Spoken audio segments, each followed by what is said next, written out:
मूर्ति के कान में डालते थे।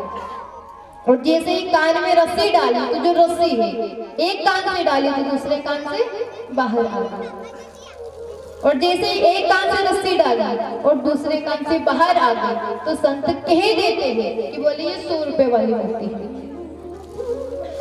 और फिर दूसरी मूर्ति उठाई, जैसे ही उस दूसरी मूर्ति में महाराज जैसे ही कान में रस्सी डाली तो जितनी रस्सी संत डाले इतनी अंदर इकट्ठा होती जाए, जितनी रस्सी डाले उतनी इकट्ठा होती जाए। तो आज यहाँ पर जो संत है वो कह देते हैं कि ये 1000 रुपए वाली मूर्ति है। तो कहने का तात्पर्य है कि जब कभी भी भजन कीर्तन सत्संग में आए तो एक कान से सुनकर अगर दूसरे कान से निकाल दोगे तो उसका कोई मूल्य नहीं रहेगा, कोई महत्व नहीं रहेगा।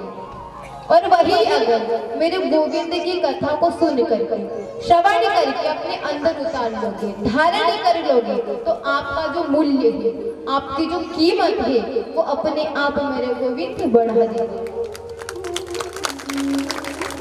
इसीलिए कथा को सुन करके अपने अंदर उतारे, अपने अंदर धारण करें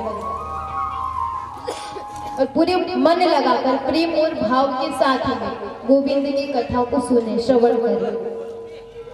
क्योंकि जो गोविंद है, परमात्मा है, वो रिझता काई से, केवल और केवल आपके भाव से रिझता है कि आपका भाव